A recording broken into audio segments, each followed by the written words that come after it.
حضرت سلیمان علیہ السلام سیدنا داؤد علیہ السلام پیغمبر کے بیٹے تھے. حضرت داؤد علیہ السلام بھی پیغمبر، پھر آگے بیٹے سلیمان علیہ السلام بھی پیغمبر. اللہ نے حضرت داؤد علیہ السلام کو بادشاہت عطا فرمائی، سلیمان علیہ السلام کو بھی بادشاہت عطا فرمائی. داؤد علیہ السلام پیغمبر، ان کے بیٹے بھی پیغمبر. حضرت داؤد علیہ السلام نے اپنے بیٹے، کتابوں میں آتے ہیں ان کے بیٹے بہت زیادہ تھے، بعض روایتوں میں آتے ہیں 20 تھے، بعض میں آتے ہیں 30 تھے، کہیں 100 تک بھی آتے ہیں. تو ان کے بیٹوں کی تعداد بہت زیادہ تھی سلیمان حضرت داؤد علیہ السلام کی. لیکن ان بیٹوں میں سب سے زیادہ جو ہونہار بیٹا تھا، جو لائق ترین بیٹا تھا، وہ ان کے بیٹے تھے حضرت سلیمان علیہ السلام. کہ جس وقت حضرت داؤد علیہ السلام کی وفات ہونے لگی، حضرت داؤد علیہ السلام اپنے گھر کو باہر سے تالا لگا کر چلے جایا کرتے. جب آپ واپس تشریف لائے، آپ نے دیکھا گھر میں تو تالا لگا ہوا ہے، لیکن آپ کے گھر کے صحن کے اندر ایک اجنبی شخص کھڑا ہوا ہے. یہ مسند احمد کی حدیث سنا رہا ہوں کہ آپ کے گھر کے اندر ایک اجنبی شخص کھڑا ہے. آپ کی بیوی نے بھی دیکھا کہ بھئی باہر لاک لگا ہوا ہے، اندر ایک اجنبی شخص کھڑا ہوا ہے، یہ کیسے آ گیا؟ سلیمان علیہ السلام جب انٹر ہوئے، اندر داخل ہوئے، انہوں نے پوچھا کہ آپ بھئی اجنبی آدمی کیسے اندر آ گئے؟ انہوں نے کہا میں وہ شخص ہوں کہ جس کو دنیا کی کوئی بادشاہت روک نہیں سکتی. میں وہ ہوں کہ جس کو دنیا کی کوئی بادشاہت روک نہیں سکتی. سلیمان علیہ السلام نے فوراً کہا پھر تو ملک الموت ہوگا، تو روح قبض کرنے والا فرشتہ ہوگا. انہوں نے کہا ہاں میں ملک الموت ہوں، آپ کی روح نکالنے کے لیے آیا ہوں. انہوں نے کہا بحمداللہ میں تیار ہوں، اگر میرے جانے کا وقت آ چکا ہے آپ چلے. چارپائی پہ لیٹے، کمبل اپنے جسم پر دیا اور آنکھیں بند کی، یوں آپ کی روح پرواز کر گئی. یوں آپ دنیا سے رخصت ہوئے. حضرت داؤد علیہ السلام جیسے ہی رخصت ہوئے، حضرت سلیمان علیہ السلام کی عمر 13 سال. 13 سال کی عمر میں نبوت کی وراثت ملی ہے حضرت سلیمان علیہ السلام کو. وَلَقَدْ آتَيْنَا دَاوُودَ وَسُلَيْمَانَ عِلْمًا وَقَالَ الْحَمْدُ لِلَّهِ الَّذِي فَضَّلَنَا عَلَى كَثِيرٍ مِّنْ عِبَادِهِ الْمُؤْمِنِينَ وَوَرِثَ سُلَيْمَانُ دَاوُود. کہ سلیمان داؤد علیہ السلام کے وارث بنے. اور وارث کیسے بنے؟ کہ جیسے ہی 13 سال کی عمر میں وارث بنے، 13 سال کی عمر میں وارث بنتے ہی اللہ نے ایسی بادشاہت آپ کو دی تھی کہ آج تک ایسی بادشاہت کسی کو ملی نہیں ہے جیسی بادشاہت اللہ نے سلیمان علیہ السلام کو دی تھی. کہ ایک مرتبہ سلیمان علیہ السلام باہر نکلے عصر کی نماز کے بعد اپنے گھوڑے دیکھنے کے لیے کہ چلو میں اپنے گھوڑے دیکھ کر آؤں، میرا مال کتنا زیادہ ہے. جب آپ باہر نکلے آپ نے اپنے گھوڑے دیکھے، جیسے ہمارے ہاں نمائش کرواتے ہیں نا، ٹینک دکھاتے ہیں، بم دکھاتے ہیں، اسلحہ دکھاتے ہیں، تاکہ پوری دنیا کو پتہ چلے کہ ہمارے پاس ایک دہشت ہے، ہم ایک طاقت رکھتے ہیں. سلیمان علیہ السلام جب اپنے گھوڑوں کو دیکھنے کے لیے گئے تو گھوڑے دیکھتے رہے کہ یہ گھوڑا بھی خوبصورت ہے، یہ بھی خوبصورت ہے، یہ بھی خوبصورت ہے. دیکھتے یہاں تک کہ جو عصر کے بعد سورج تھا وہ غروب ہو گیا. حتی توارت بالحجاب، سورج غروب ہو گیا. اور سلیمان علیہ السلام پریشان ہونے لگے کہ اوہو میں نے تو عصر کی نماز پڑھنی تھی. بعض روایتوں میں یہ ہے کہ میں نے عصر کے بعد جو نیکی کے کام کرتا تھا میں نے وہ کام کرنے تھے، میرا تو وقت چلا گیا. آپ پریشان ہوئے. پریشانی کے مارے آپ نے کیا کہا؟ ردوہا علیہ، ان گھوڑوں کو میرے پاس لے کے آؤ کہ جن کی وجہ سے خدا کی یاد سے میں غافل ہو گیا، اللہ کی یاد سے دور ہو گیا. یہ واقعے میں عبرت ہے ان لوگوں کے لیے. عام طور پر انسان کے پاس چند ٹکے آ جائیں تو انسان اپنی اصلیت بھول جاتے ہیں. وہ کہتے ہیں میں تو بہت رفاع عامہ کے کام کرتا ہوں، میں تو سوشل ویلفیئر کے بڑے کام کرتا ہوں، مجھے کیا ضرورت ہے عبادت کرنے کی، مجھے کیا ضرورت ہے نماز پڑھنے کی، میں تو بہت خدمت گزار ہوں. آپ نے دیکھا ہوگا کہ سیاستدانوں میں بہت کم ہوتے ہیں، کچھ نیک بھی ہوں گے ماشاءاللہ، لیکن بہت کم ہوتے ہیں کہ جو آ کے تراویح شروع سے لے کر آخر تک پڑھیں. اور مکمل نماز پڑھیں. ہاں کبھی کبھی ایسا ہوتا ہے کہ 2 رکعت پڑھ کے ویڈیو بنا کر چلے جائیں گے کہ میں نے 2 رکعت تراویح آج فلاں مسجد میں ادا کر لی. کیونکہ ہم تو بہت مصروف لوگ ہیں. سلیمان علیہ السلام نے دیکھا کہ ان گھوڑوں کی وجہ سے میری نماز پہ حرج آیا. آپ نے فرمایا ردوها علی، ان گھوڑوں کو میرے پاس لے کر آؤ. فطفق مسحا بالصوت والاعناق، وہ جتنے گھوڑے تھے سلیمان علیہ السلام نے ساری ذبح کروا دیے کہ نہ یہ دنیا رہے نہ خدا کی یاد سے غفلت رہے، مجھے اس دنیا کی ضرورت نہیں ہے. آپ نے سارے گھوڑے ذبح کروا دیے. جب سارے گھوڑے ذبح کروائے تو سلیمان علیہ السلام سوچنے لگے کہ میں تو ان گھوڑوں پر خدا کے رستے میں جہاد کرتا تھا، اب میں جہاد کس چیز پر کروں گا؟ گھوڑے تو سارے کے سارے اللہ کے رستے میں شہید ہو گئے، اب اللہ کے راستے میں جہاد کیسے ہوگا؟ یہ پریشانی شروع ہو گئی. پھر اللہ سے دعا مانگنے لگے. قال رب اغفر لی، اے اللہ مجھے معاف کر دے. پھر ایک اور واقعات ہے کہ سلیمان علیہ السلام نے جذبات میں آ کر قسم کھائی، کہنے لگے کہ میں آج کی رات اپنی 100 بیویوں کے قریب جاؤں گا اور میری 100 بیویوں کی ملاقات سے اللہ مجھے اولاد دیں گے اور وہ 100 بچے ہوں گے، میں ان کی اچھی تربیت کروں گا، پھر وہ آگے بنی اسرائیل کی تربیت کریں گے. جب حضرت سلیمان علیہ السلام نے یہ کہا تو پاس بیٹھنے والے ایک صاحب نے کہا کہ اے پیغمبر آپ انشاءاللہ بھی کہہ لیں. آپ نے یہ تو کہہ دیا کہ آپ 100 بیویوں کے قریب جائیں گے، لیکن آپ نے انشاءاللہ نہیں کہا. حضرت سلیمان علیہ السلام اس وقت چونکہ جذبات میں تھے، آپ نے انشاءاللہ نہیں کہا اور صرف یہ کہا کہ میں اپنی 100 بیویوں کے قریب جاؤں گا. وہ پیغمبر تھے. یہاں کوئی انسان اپنے آپ کو پیغمبر پر قیاس نہ کرے. آج انسانوں میں اتنی طاقت اور وسعت نہیں ہے. وہ پیغمبر تھے، پیغمبر کو اللہ طاقت بھی دیتے ہیں، وقت میں برکت بھی دیتے ہیں. حضرت سلیمان علیہ السلام اپنی 100 بیویوں کے قریب گئے لیکن کسی سے بھی اولاد نہیں ہوئی. صرف ایک بیوی سے اولاد ہوئی، وہ بھی معذور بچہ پیدا ہوا. وَأَلْقَيْنَا عَلَى كُرْسِيِّهِ جَسَدًا ثُمَّ أَنَابَ، وہ معذور بچہ انہوں نے لا کر حضرت سلیمان کی گود میں رکھا اور دیکھ کر سمجھ گئے کہ اولاد دینا خدا کا کام ہے. اولاد دینا کس کا کام ہے بھائی؟ اللہ کا کام ہے. وہ چاہے تو پیغمبروں کو اولاد دے دے، وہ چاہے تو پیغمبروں سے اولاد کو چھین لے. حضور صلی اللہ علیہ وسلم اپنے چھوٹے سے بیٹے قاسم کو لے کر گود میں بیٹھے ہوئے ہیں. مشرکین مکہ کہتے ہیں اس پیغمبر کی اولاد نہیں بچ سکتی. حضور کی آنکھوں سے آنسو جاری ہیں، ہاتھ اٹھا اٹھا کے دعا کر رہے ہیں یا اللہ میرے اس بیٹے کی زندگی دے دے. لیکن اللہ نے ان کو بھی موت دے کر بتایا کہ اے پیغمبر بچوں کو زندہ رکھنا، بچوں کو پیدا کرنا. یخلق ما یشاء یہب لمن یشاء اناثا ویہب لمن یشاء الذکور او یزوجہم ذکرانا واناثا ویجعل من یشاء حکیما. جس کو چاہے اولاد دے دے، جس کو چاہے بانجھ بنا دے، جس کو چاہے بیٹے اور بیٹیاں دونوں دے دے، جس کو چاہے صرف بیٹے دے، جس کو چاہے صرف بیٹیاں دے. یہ خدا کی قدرت ہے. آج کتنے بے وقوف لوگ ہیں جو بیوی کو اس لیے طلاق دے دیتے ہیں کہ تجھ سے اولاد نہیں ہوئی، اور کیسی احمق بیویاں ہیں جو اپنے خامد چھوڑ کر چلی جاتی ہیں کہ اس سے اولاد نہیں ہوئی. اولاد کا دینا نہ دینا یہ اللہ کی طرف سے ہے. کہ سلیمان علیہ السلام نے سوچا کہ بھئی میرے اولاد نہیں ہوئی، لگتا کوئی مجھ سے خطا ہوئی، لگتا مجھ سے کوئی بات رہ گئی، کیا بات ہے اولاد نہیں ہوئی. پھر سوچنے لگے کہ میں نے انشاءاللہ نہیں کہا. حضور صلی اللہ علیہ وسلم فرماتے ہیں کہ اگر حضرت سلیمان انشاءاللہ کہہ دیتے تو اللہ آپ کو 100 بیویوں سے 100 اولاد دے دیتے، 100 بیویوں سے 100 اولاد دے دیتے. اس لیے انسان کو کوئی کام کرتے ہوئے انشاءاللہ بھی کہنا چاہیے، ماشاءاللہ بھی کہنا. وہ لطیفہ سنتے رہتے ہیں نا آپ. ایک صاحب گدھا بیچنے کے لیے جا رہے ہیں بازار. کسی نے پوچھا بھائی کدھر جا رہے ہو؟ کہتے ہیں جی گدھا بیچنے جا رہا ہوں. بھائی گدھا بیچنے تو جا رہے ہو، ماشاءاللہ بھی کہہ دو، کوئی انشاءاللہ بھی کہہ دو. کہتے ہیں انشاءاللہ کہنے کی کیا ضرورت ہے؟ اتنا اعلیٰ قیمتی گدھا میرا، میں اس کو بازار میں بیچوں گا بک جائے.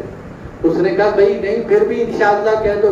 کہتے ہیں انشاءاللہ کہنے کی کیا ضرورت؟ جب وہ گیا جا کے بازار میں واپس آیا دیکھا خالی ہاتھ پریشان سا ہاتھ آ رہے. اسی بندے نے پوچھا سنا جناب کیا حال ہے؟ کہتے ہیں انشاءاللہ جب میں گھر سے نکلا، انشاءاللہ جب میں رستے میں گدھے کو لے کے چلا تو انشاءاللہ سامنے سے ایک ڈاکو آیا تو انشاءاللہ وہ ہاتھ سے پکڑ کے لے گیا، انشاءاللہ میں خالی ہاتھ گھر آ گیا. اس نے کہا ظالم آدمی اب چاہے 100 مرتبہ بھی انشاءاللہ کہے، اب انشاءاللہ کہنے کا کوئی فائدہ نہیں ہے. جب انشاءاللہ تمہیں کہنا چاہیے تھا اس وقت انشاءاللہ نہیں کہا تو حضرت سلیمان علیہ السلام انشاءاللہ نہ کہہ سکے. بعد میں اللہ تعالیٰ سے کہنے لگے قال رب اغفر لی وہب لی ملکا لا ينبغی لأحد من بعدی، اے اللہ مجھے معاف کر دے، اے اللہ میری غلطی سے درگزر فرما دے، لیکن اے اللہ میں اگر دنیا بالکل چھوڑ دوں تو پوری دنیا میں اسلام کا نفاذ کیسے ہوگا، اور اگر میں دنیا میں اسلام نافذ کرتا ہوں تو میری عبادت میں خلل آتا ہے. اے اللہ مجھے ایسی بادشاہت دے دے کہ میرے بعد کبھی بھی کسی کو ایسی بادشاہت نہ ملے، دنیا کی بادشاہت نہ ہو، ایسی آسمانی بادشاہت دے دے کہ اس کے بعد کسی بادشاہت کی ضرورت نہ پیش آئے. رب هب لي ملكا لا ينبغي لأحد من بعدي إنك أنت الوهاب. اچھا اللہ نے پھر بادشاہت پتہ کیسی دی؟ فسخرنا له الريح تجري بأمره رخاء حيث أصاب. ہوائیں اللہ نے سلیمان کے تابع کر دی. آج دیکھو دنیا میں کتنے بھی بڑے سے بڑا مالدار شخص ہو، اس کی سواری کو خطرہ ہوتا ہے کہ کبھی پیٹرول ختم ہو گیا، کبھی جناب انجن میں مسئلہ آ گیا، کبھی کہیں رستے سے خطرہ لاحق آ گیا. اللہ تعالیٰ نے سلیمان علیہ السلام کو ایسی سواری دی کہ جو ہوا پہ چلتی تھی. اور کیسی ہوا پہ چلتی کہ شہروں اور رواگھا شہر، کہ صبح کو 1 مہینے کی مسافت طے کرتی، شام کو 1 مہینے کی مسافت طے کرتی. یار آپ نیچے بیٹھ جاؤ، توجہ خراب ہوتی ہے.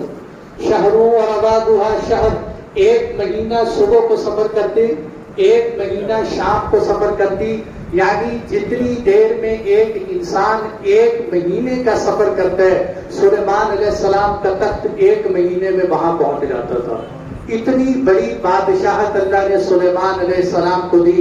فسخرنا له الريح تجري، پھر جدھر تخت کو حکم دیا کہ چل بھائی مشرق میں جانے، وہ تخت مشرق میں جا رہے، چلو بھائی مغرب میں جانے، وہ تخت مغرب میں جا رہے، شمال میں چل، جنوب میں چل. جدھر اللہ فرماتے ہیں اے سلیمان تو تخت کو حکم دے گا وہ چلے گا. والشیاطین کل بناء وغواص. اگلا کام کیا ہوا کہ شیاطین جنات کو اللہ نے سلیمان علیہ السلام کے تابع کر دیا. یہ جنات دیکھو اس وقت انجینئر تو ہوتے نہیں تھے، لیکن انجینئر اگر ہوتے بھی تو وہ انجینئر جنات کا کیا مقابلہ کر سکتے تھے؟ اللہ تعالیٰ نے فرمایا کہ وہ جنات بڑی بڑی بلڈنگیں بناتے تھے. یہ جو اہرام مصر ہے نا، 7 عجوبوں میں سے ایک عجوبہ ہے اہرام مصر. یہ اینٹوں کا جڑا ہوا نہیں، یہ لمبی سیدھی دیوار اور اس کے اندر بیچ میں کوئی خلا نہیں ہے، اور اتنی لمبی ہے کہ سائنسدان پہلے نمبر پر یہ پریشان ہے کہ یہ اہرام مصر بنا کیسے. اور نمبر 2 چلو بن گیا، بننے کے بعد اس کو اتنے پہاڑوں کی بلندی پر لے جا کے کس نے کھڑا کر دیا؟ یہ اہرام مصر وہاں سے وہاں تک کیسے چلا گیا؟ اس میں مختلف روایتیں ہیں، لیکن زیادہ تر علماء کا کہنا یہ ہے کہ ایسے لگتا ہے کہ 4000 سال گزر گئے ہیں اس اہرام مصر کے بنے ہوئے کو. دیکھو سیمنٹ کی دیوار ہو، گارے کی دیوار ہو، کب تک چلے گی؟ آخر ایک وقت آئے گا سیمنٹ جڑ جائے گا. لیکن اس کو 40,000 سال 4000 سال سے زیادہ عرصہ گزر گیا، وہ اہرام مصر ابھی بھی ویسے ہی کھڑا ہوا ہے. تو پتہ چلتا ہے کہ یہ بھی سلیمان علیہ السلام کے جنوں نے بنایا تھا. والشیاطین کل بناء، وہ بڑی بڑی بلڈنگیں بناتے تھے. وغواص، گوتے لگاتے تھے، سمندر کی گہرائی میں جا کر غوطہ لگاتے اور وہاں سے ہیرے جواہرات نکال کے باہر سلیمان علیہ السلام کو دیتے، جس سے سلیمان علیہ السلام کی سلطنت اور مضبوط ہوتی چلی گئی.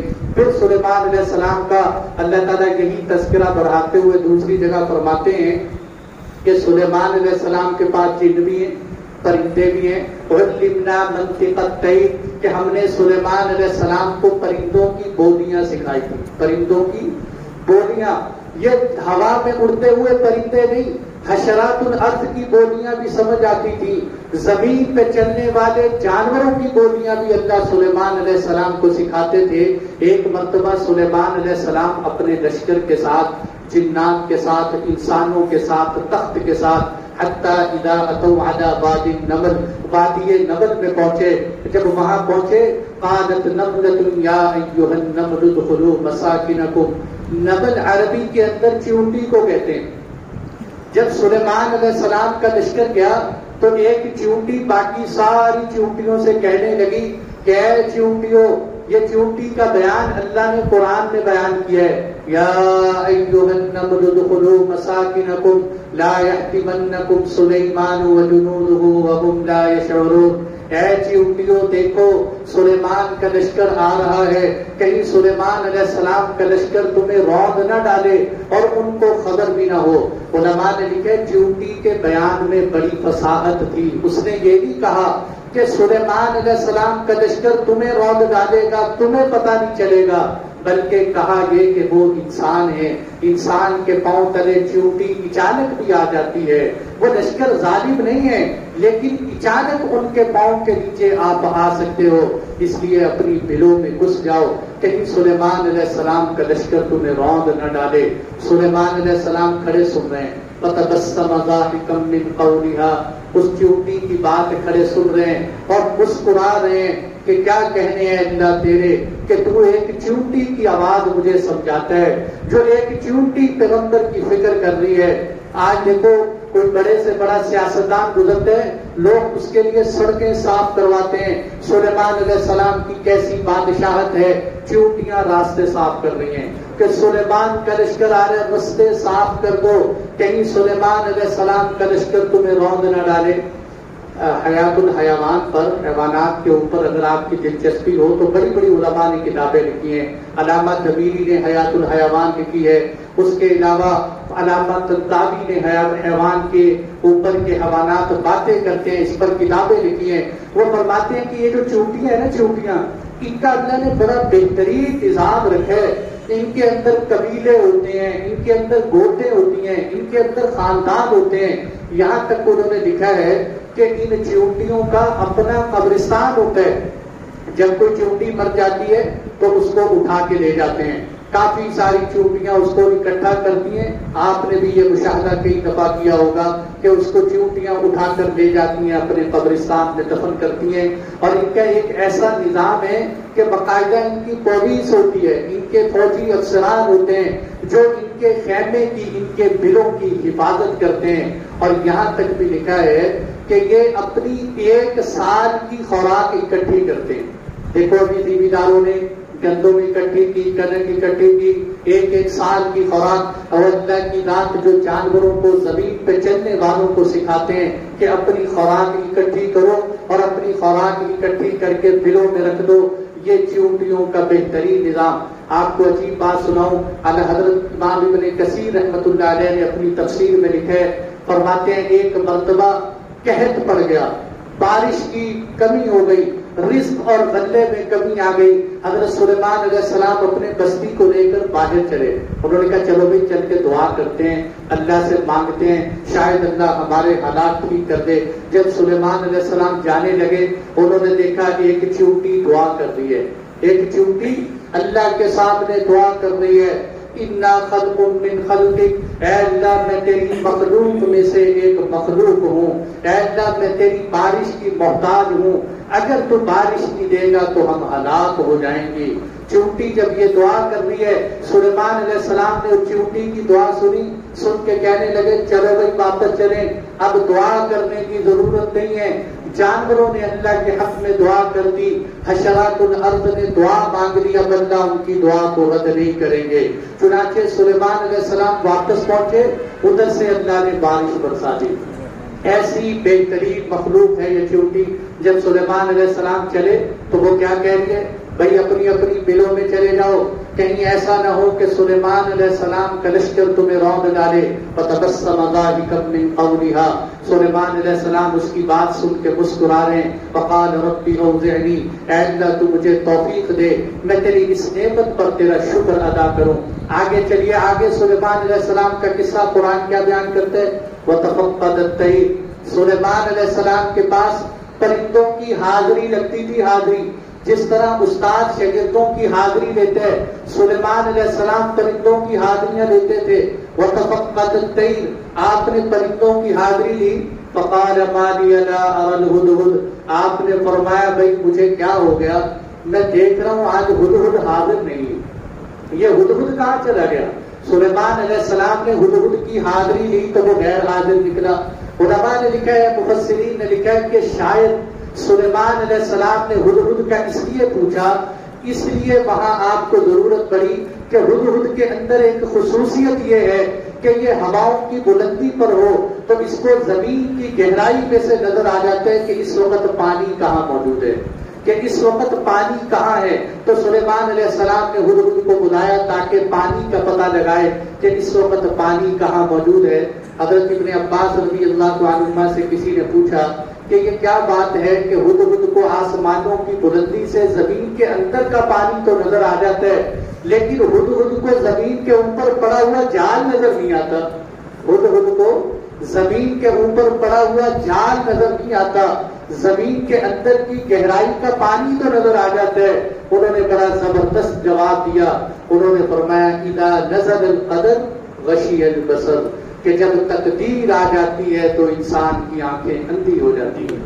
جب تقدیر آ جاتی ہے، کہتے یار اتنا سمجھدار آدمی تھا، پتہ نہیں اس نے گاڑی کیسے مار دی، اتنا سمجھدار آدمی تھا، پتہ نہیں اس کو کیسے میڈیسن دے سکتا تھا، دوائی دے سکتا تھا، یہ کر سکتا تھا، لیکن جب تقدیر آ جاتی ہے تو انسان کی آنکھیں اندھی ہو جاتی ہیں۔ جب موت کا وقت متعین ہے، جس وقت جس انسان کو جہاں کہیں آنی ہے وہاں پر آ کر رہے گی، تو انہوں نے فرمایا اذا نزل القدر غشی البصر، کہ جب تقدیر نازل ہوتی ہے تو انسان اندھا ہو جاتا ہے۔ آپ نے فرمایا ہدہد یا تو مجھے بتا کہ تو کیوں غیر حاضر ہوا، اپنی غیر حاضری کی وجہ بتا، ورنہ میں تجھے سزا دوں گا یا میں تجھے ذبح کر دوں گا، یا کوئی نہ کوئی دلیل بتا کہ تو کیوں دیر ہوا۔ تین باتیں سلیمان علیہ السلام نے کی کہ تجھے سزا ملے گی یا تجھے قتل کر دیا جائے گا، یا یہ ہے کہ تو بتا کہ تو کیوں لیٹ ہوئے۔ اب ہدہد کو دیکھو، قرآن نے ہدہد کا واقعہ بیان کیا ہے۔ وہ ہدہد پتہ کیا کہتے ہیں؟ وہ کہتے ہیں سلیمان علیہ السلام سے کہ اے بادشاہ آپ تو سمجھتے ہیں کہ آپ نے ساری دنیا پر اسلام نافذ کر دیا، حالانکہ میں آج ایک ایسی بستی سے ہو کے آ رہا ہوں جہاں صرف چند لوگ نہیں ہیں بلکہ پورا ایک قبیلہ، گروہ اور قوم ہے جو سورج کی پوجا کرتے ہیں۔ وجدتها قومها يسجدون للشمس من دون اللہ، جو سورج کو سجدے کرتے ہیں اللہ کو چھوڑ کر۔ وزین لهم الشیطان، شیطان نے جو ہے ملکہ سبا کو گمراہ کر رکھا ہے۔ یہ قوم سبا جو تھی اس کے جو بادشاہ تھی جس کا نام بلقیس بھی آتا ہے، کہ یہ بلقیس نے لوگوں کو سورج کی پوجا پر لگایا ہوا تھا۔ ہدہد کہنے لگا، ہدہد کو فکر لاحق ہوئی کہ جو خدا کو چھوڑ کر شرک کرے، اللہ کی ذات کو چھوڑ کر کہیں اور سجدے کرے۔ میرے بھائیوں میں اختلافی بات نہیں کرتا، لیکن کبھی گھر جا کے میری بات کو سوچ ضرور لینا کہ وہ ہدہد کو فکر ہوئی کہ خدا کے سوا سجدہ کہیں اور نہیں کرنا چاہیے۔ جو خدا کے سوا کہیں اور سجدے کرتے ہیں، ہدہد نے ان کی فکر کی تھی۔ ہم بھی فکر کریں کہ ہم خدا کے در پہ سجدہ کرنے کے سوا کہیں اور تو سجدہ نہیں کرتے۔ میں یہ بھی کہا کرتا ہوں، اگر دنیا میں سجدہ کسی شخصیت کو جائز ہوتا، اگر دنیا میں سجدہ کسی شخصیت کو جائز ہوتا تو خدا کی قسم حضور نبی اکرم کے روضے پہ سجدے کیے جاتے، حضور صلی اللہ علیہ وسلم کی زندگی میں سجدے ہوتے۔ صحابہ کرام اللہ کے نبی کے پاس آئے، کہنے لگے اللہ کے نبی ہم نے یہودیوں کو دیکھا ہے، عیسائیوں کو دیکھا ہے کہ وہ سجدے کرتے ہیں پیغمبروں کی قبروں پر، آپ بھی ہمیں اجازت دے دیں ہم بھی آپ کو سجدے کیا کریں۔ آپ نے فرمایا، یہ ترمذی کی حدیث ہے، آپ نے فرمایا اللہ کی لعنت ہو اس شخص پر جو میری قبر کو سجدہ گاہ بنائے، اللہ کی لعنت ہو اس شخص پر جو پیغمبر کی قبر کو سجدہ گاہ بنائے۔ میرے دوستوں، پیغمبر کی قبر کو سجدہ جائز نہیں تو اور کس کی قبر کو سجدہ ہو سکتے ہیں؟ اس کو اختلافی بات نہ سمجھنا، قرآن سے بتا رہا ہوں۔ وہ ہدہد کہنے لگا کہ میں نے ملکہ سبا کو دیکھے کہ سورج کو سجدے کرتے ہیں، اللہ کو چھوڑ کے بیٹھے ہوئے ہیں، اور میں آپ کو کیا بتاؤں کہ شیطان نے ان کو برگلایا ہوا ہے۔ اچھا اگلی بات دیکھو، ہدہد توحید کا کتنا پکا تھا، کہنے لگا اللہ یسجدوا للہ الذی یخرج الخبأ فی السماوات والارض ویعلم ما تخفون وما تعلنون اللہ لا الہ الا هو رب العرش العظیم۔ یہ ہدہد کے الفاظ ہیں۔ سلیمان علیہ السلام کے سامنے کھڑا ہو کے کہتے ہیں کہ وہ کیوں نہیں سجدے کرتے اس ذات کو جو زمین و آسمان سے پوشیدہ چیزیں باہر نکالتے ہیں؟ سجدہ تو اس ذات کو کرنا چاہیے۔ وہ کیوں نہیں سجدہ کرتے اس ذات کو جو اللہ ہے، جو لا الہ الا ہو ہے، جس کے سوا کوئی معبود نہیں ہے، وہ عرش عظیم کا رب ہے۔ سجدے تو اس کو کرنے چاہیے، یہ کیوں نہیں اس کو سجدے کرتے؟ جب ہدہد نے اپنا دکھ سنایا، اپنا درد سنایا، تو سلیمان علیہ السلام نے سوچا کہ پتہ نہیں کہیں چھوڑ ہی رہے، سزا سے بچنے کے لیے پتہ نہیں بہانے ہی لگا رہے، جس طرح اسٹوڈنٹ بہانے لگاتے ہیں استاد کے سامنے، پتہ نہیں یہ بہانے ہی مار رہے۔ وہ کہتے ہیں نا درد سا ہو رہا ہے، شاگرد جب کہیں لیٹ ہو جائے تو کہتے ہیں درد سا ہو رہا ہے، درد بھی نہیں ہو رہا، درد سا ہوتا ہے۔ تو یہاں بھی انہوں نے دیکھا کہ کہیں ہدہد بہانے تو نہیں بنا رہا۔ انہوں نے کہا سننظر اصدقت ام کنت من الکاذبین، ہم چیک کریں گے تو سچ بولتے ہیں یا جھوٹ بولتے ہیں۔ اذهب بکتابی ھذا فالقہ الیہم، اے ہدہد یہ خط لے جا، یہ چٹھ لے جا۔ یہ کبوتروں کے ذریعے بھی لوگ خطوط بھیجتے تھے اور پرندوں کے ذریعے بھی خط لے کے بھیجتے تھے۔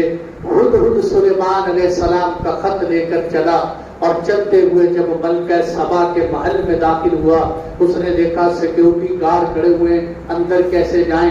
لیکن اللہ کی شان کہ وہ نمائندہ دیکھو جس کو سیکیورٹی گارڈوں سے اجازت لینے کی ضرورت نہیں ہے، وہ اڑتا ہوا ملکہ سبا کے محل میں گیا، روشن دان سے اندر داخل ہوا، ملکہ سبا کے سینے پہ خط رکھ کے جا کے روشن دان میں بیٹھ گیا۔ وہ خط کیا تھا؟ انہو من سلیمان، یہ خط سلیمان علیہ السلام کی طرف سے ہے۔ وَإِنَّهُ بِسْمِ اللَّهِ الرَّحْمَنِ الرَّحِيمِ۔ پورے قرآن میں قرآن کے اندر کہیں بسم اللہ نہیں آئی۔ یہ جو سورتوں کے شروع میں بسم اللہ آتی ہے، اس میں علماء کا اختلاف ہے، ائمہ کا، بعض ائمہ کہتے ہیں یہ قرآن کا حصہ ہے، بعض کہتے ہیں قرآن کا حصہ نہیں ہے، لیکن یہ جو سورت نمل کے اندر بسم اللہ آتی ہے یہ بالاتفاق قرآن کا حصہ ہے۔ اس لیے آج کی تراویح میں آپ نے سنا ہوگا کہ میں نے ایک سورت کے ساتھ بلند آواز سے بسم اللہ پڑھی ہے۔ یہ مسئلہ اچھی طرح ذہن نشین کرنا چاہیے کہ اگر کوئی حافظ قرآن تراویح میں قرآن سناتے ہوئے بلند آواز سے ایک مرتبہ بسم اللہ نہیں پڑھے گا تو سننے والوں کا قرآن مکمل نہیں ہوگا، تو سننے والوں کی قرآن کی ایک آیت رہ جائے گی۔ اس لیے حافظ صاحب کو یہ مسئلہ پتا ہونا چاہیے، اگر حافظ صاحب کے علم میں نہ ہو تو کم از کم مقتدیوں کو پتا ہو، وہ یاد دہانی کروا دیں کہ بھئی ایک دفعہ آپ قرآن کی آیت بسم اللہ بلند آواز سے پڑھ دو، اگر نہیں پڑھو گے تو ہماری قرآن کی ایک آیت رہ جائے گی، اس لیے بسم اللہ بلند آواز سے پڑھتے ہیں۔ تو خیر یہ خط جب بھیجا نا، انہو من سلیمان وانہو بسم اللہ الرحمن الرحیم، یہ حضور صلی اللہ علیہ وسلم بھی جب بادشاہوں کی طرف خطوط بھیجتے تھے تو بھیجتے تھے محمد رسول اللہ الى ہرقل عظیم الروم، کہ یہ محمد مصطفیٰ کی طرف سے ہرقل بادشاہ کے نام خط ہے۔ سلیمان علیہ السلام نے خط لکھا انہو من سلیمان وانہو بسم اللہ الرحمن الرحیم۔ کیسا خط کا بہترین عنوان ہے کہ یہ سلیمان کی طرف سے ہے، یہ اس رب کے نام پر خط ہے جو بڑا مہربان ہے، جو رحم کرنے والا ہے۔ اور اس خط میں لکھا اللہ تعالی علیہ واتونی مسلمین، کہ ملکہ بلقیس سرکشی نہ کرنا، میرے پاس فرما بردار بن کے آ جاؤ، اللہ کی بندی بن کے آ جاؤ۔ جب اس ملکہ نے خط دیکھا، ملکہ سبا بالاتفاق انتہائی ذہین ترین عورت تھی، ایسی ذہین ترین عورت مفسرین نے لکھا ہے کہ بہت کم پیدا ہوئی ہے کہ جس نے سلیمان علیہ السلام کا خط دیکھتے ہی کہا، اپنے سارے مشیروں وزیروں کو اکٹھا کیا، کیا وزیر خوراک، کیا وزیر تعلیم، سارے اکٹھے کر کے کہنے لگی آؤ بھائی مشورہ کریں، یا ایھا الملأ افتونی فی امری ما کنت قاطعۃ امرا حتی تشہدون۔ یہ میرے پاس خط لے کے آیا ہے ہدہد، سلیمان علیہ السلام کی طرف سے آیا ہے۔ یہ خط بتاتا ہے کہ یہ بھیجنے والا کوئی معزز شخص ہے، یہ خط بتاتا ہے کہ یہ بھیجنے والا کوئی معزز شخص ہے۔ انہوں نے کہا آپ کو کیسے پتا چلا؟ انہوں نے وہ خط کا عنوان بتایا کہ اس خط میں یہ لکھا ہے، وگرنہ اگر کسی بادشاہ کا خط ہوتا، وہ صرف بادشاہ ہی ہوتا تو وہ دھمکیاں دیتا، لیکن اس نے تو اوپر لکھا ہے بسم اللہ الرحمن الرحیم۔ اس لیے آج میرے دوستو یہ سنت بناؤ، جب بھی کوئی کام کرو، لکھائی کرو تو اوپر لکھو بسم اللہ، کوئی کام شروع کرو تو بسم اللہ، ہاتھ سے کوئی چیز پکڑو تو بسم اللہ، اٹھو تو بسم اللہ۔ بسم اللہ کو اپنی زندگی کا حصہ بناؤ کہ اس بسم اللہ کو دیکھ کر ملکہ سبا متاثر ہوئی اور اس نے اپنے لشکروں کو بلا کر جب مشورہ کیا، میں جلدی جلدی واقعے کو سمیٹتا ہوں کہ جب اس کو بلا کے مشورہ کیا، کہنے لگی بتاؤ کیا کریں، خط آ گیا۔ انہوں نے کہا جو ہے فرما برداری کرو، اگر فرما برداری نہیں کرتے تو میں آ جاتا ہوں، بتاؤ کیا کرنا چاہیے۔ یہ جو طاقتور لوگ ہوتے ہیں، بہت طاقتور لوگ، ان کے پاس کھوپڑی کے سوا ہر چیز ہوتی ہے۔ یہ طاقت کے اندر جب آتے ہیں تو ان کی پاور اور ہوتی ہے، سمجھدار لوگوں کی پاور اور ہوتی ہے۔ بعض ٹھنڈا مزاج ہوتے ہیں، کبھی گرم مزاج ہوتے ہیں۔ انہوں نے کہا بھائی مشورہ دو کیا کرنا چاہیے۔ وہ کہتے ٹھیک ہے ملکہ صاحب، آپ نے بات اچھی کی ہے، کوئی اچھا بندہ ہوگا، لیکن اس نے ہمیں دھمکی دی ہے، وہ ہوتا کون ہے ہمیں دھمکی دینے والا؟ ہم بھی مقابلہ کریں گے، ہم قوت اور طاقت والے، ہم لڑائی کریں گے۔ چنانچہ انہوں نے جب رائے دی آخر پہ کہنے لگے ہاں ہاں فیصلہ آپ کے ہاتھ میں، فیصلہ آپ کے ہاتھ میں، مشورہ ہم نے دے دیا کہ ہمیں مقابلہ کرنا چاہیے۔ ملکہ سبا بڑی سمجھدار تھی، تبلیغ میں وقت بھی نہیں لگا تھا لیکن مشورے کی اہمیت سمجھتی تھی۔ ملکہ سبا نے بتایا، انہوں نے کہا بھائی نہیں ایسا نہیں کرنا چاہیے، دیکھو اگر لڑائی کریں گے تو پھر ہوتا کہ ان الملوک اذا دخلوا قرية افسدوها وجعلوا اعزة اهلها اذلة، کہ بادشاہ جب کسی ملک پہ حملہ کرتے ہیں تو وہاں تباہی مچا دیتے ہیں۔ اگر سلیمان علیہ السلام نے حملہ کیا تو ہماری عزت ختم ہو جائے گی، ہاں اگر وہ سچے بادشاہ ہوئے، سچے پیغمبر ہوئے تو ہمیں ان سے لڑنا نہیں چاہیے، ان کی اتباع کرنی چاہیے۔ انہوں نے کہا پھر چیک کیسے کریں؟ انہوں نے کہا میں آپ کو چیک کرنے کا طریقہ بتاتی ہوں کہ وہ بادشاہ ہے یا اللہ کا نظام نافذ کرنا چاہتا ہے۔ انہوں نے کہا وہ کیسے؟ انہوں نے کہا کہ مال دے کے بھیجو۔ آج بھی دنیا میں کسی کو چیک کرنا ہوگا تو اس کے ہاتھ میں مٹھی میں پیسے دے کر، ایک صاحب طلاق کا مسئلہ پوچھنے کے لیے آئے، کہنے لگے مولوی صاحب طلاق ہوئی کہ نہیں ہوئی؟ میں نے کہا تینوں طلاقیں ہو گئی۔ میری مٹھی میں 500 دے کے کہتا اب بتاؤ جی طلاق ہو گئی کہ نہیں ہوگی؟ پیسے دے کے لوگ پوچھتے ہیں طلاق ہو گئی کہ نہیں ہو گئی، کہ شاید مٹھی میں جب پیسے آ جائیں تو مسئلہ بدل جائے۔ انہوں نے کہا ایسا کرتے ہیں بل انتم بہدیتکم تفرحون، سلیمان علیہ السلام کو ہدیے دیتے ہیں، شاید مسئلہ بدل جائے اور پتہ چل جائے گا لچک ہے کہ نہیں۔ میرے دوستو سلیمان علیہ السلام مضبوط کھڑے ہوئے تھے۔ یہاں سے پتہ چلتا ہے کہ اگر کوئی آدمی اپنے خاندان میں سنت زندگی پہ چلنا چاہتا ہو، اس کی ساری برادری اس کے خلاف ہو جائے تو اس کو استقامت سے ڈٹ جانا چاہیے۔ بہت ساری مائیں بہنیں گھروں میں پردہ کرتی ہیں لیکن کہتی ہیں کیا کریں جی، گھر کے لوگ تانے دے دے مار دیتے ہیں، ان کو ڈٹ جانا چاہیے۔ جب انسان ڈٹ جاتے ہیں کسی چیز پر تو اللہ اس کو عزت دیتے ہیں۔ سلیمان علیہ السلام ڈٹ گئے، انہوں نے کہا نہیں نہیں ایسا نہیں ہو سکتا۔ جب وہ ہدیے لے کے آ رہے تھے نا، ادھر اللہ نے سلیمان علیہ السلام کو بتا دیا کہ بھی رستے میں ہدیے آ رہے ہیں، سوچ لو کیا کرنا ہے۔ سلیمان علیہ السلام نے فرمایا 9 میل تک لمبی 9 میل تک لمبی سونے کی سڑک بنا دو، اور سونے کی سڑک بنا دینے کے بعد وہاں جانوروں کو کھڑا کر دو، جانور جو پیشاب کریں وہ بھی سونے کی اینٹوں پر کریں۔ یہ شاہی محل دکھانا تھا کہ ہم کسی کے مال سے متاثر نہیں ہوتے، ہم تاثر دیتے ہیں، ہم تاثر لیتے نہیں ہیں۔ چنانچہ جب وہ لوگ آئے انہوں نے آ کے وہاں دیکھا. اب وہ کیا لے کے آئے تھے؟ ہدیہ تو بہت بڑا تھا. کتابوں میں آتے ہیں 500 سونے کی اینٹیں تھی اور 500 گھوڑے تھے، 500 زریں تھی. لیکن جب وہ ہدیہ لے کے جانے والے پہنچے نا وہاں، انہوں نے دیکھا کہ یہاں تو سڑکیں بھی سونے کی ہیں. ہم تو سونا سلیمان علیہ السلام کے لیے لے کے آئے، یہاں تو جانور بھی سونے کی اینٹوں میں پیشاب کرتے ہیں، ہم سلیمان علیہ السلام کو کیا دینے کے لیے آئے؟ وہ وہی اندر سے نہ سوچ رہے ہیں کہ اوہو ہم تو بڑے پاگل نکلے، ہم کیا لے کے آئے ہیں. وہ قرآن بتاتے ہیں وہ اپنے ہدیے کو حقیر سمجھ رہے ہیں. وہی کھڑے ہوئے پھر بھی جھکتے ہوئے شرماتے ہوئے جب سلیمان علیہ السلام کے پاس پہنچے، کہتے جی ہدیہ لائیں. انہوں نے فرمایا تمدوننی بمال، کیا تم میری مال کے ساتھ مدد کرتے ہو؟ فما آتانی اللہ خیر مما آتاکم، اللہ کا شکر ہے اللہ نے تم سے زیادہ دیے. اللہ کا شکر ہے اللہ نے تم سے زیادہ دیے. انہوں نے کہا وہ تو پیچھے ہی پتا چل گیا تھا کہ اللہ نے بہت دیا ہے. لیکن یہ تاثر سلیمان علیہ السلام نے دکھایا.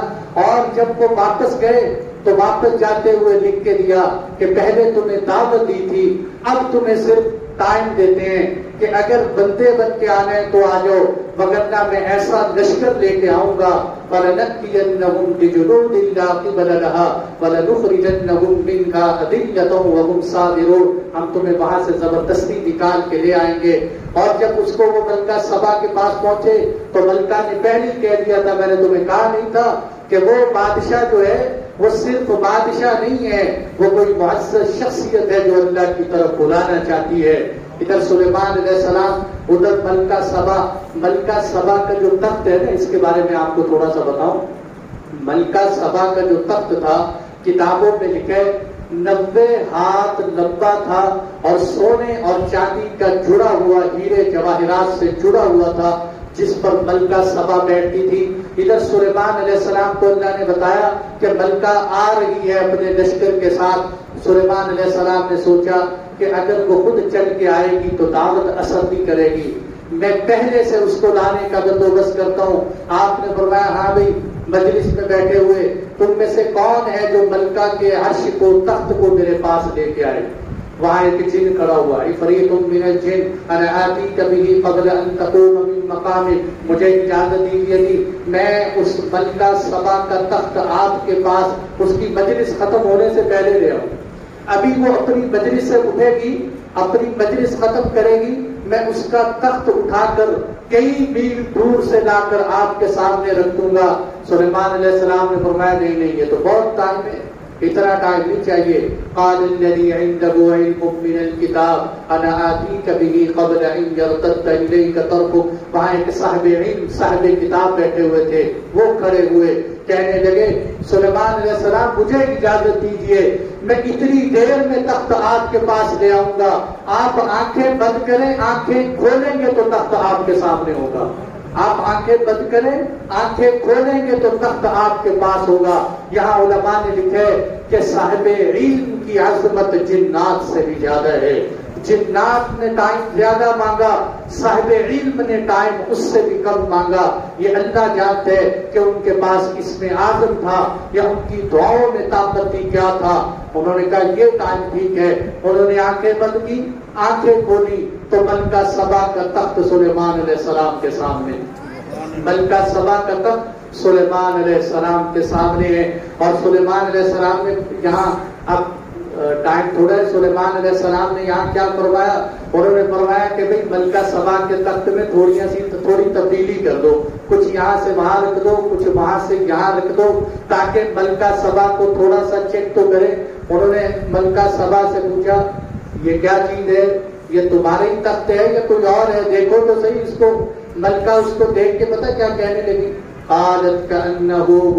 انہوں نے فرمایا لگتا یہی ہے، کأنہ ہو، تھوڑا وہی لگتا وہی ہے، لیکن اس میں کچھ نہ کچھ گڑبڑ لگتی ہے. کأنہ ہو وأوتینا العلم من قبلها وكنا مسلمین. اے سلیمان ہمیں تو پہلے سے پتا تھا اللہ نے تجھے بڑی طاقت عطا فرمائی ہے.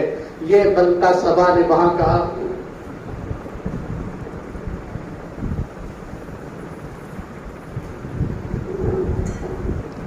آپ کا اکرام بھی آ چکا ہے. جب اکرام آ جائے تو مولوی کی طرف توجہ کم رہتی ہے، اس لیے میں واقعے کو سمیٹ رہا ہوں.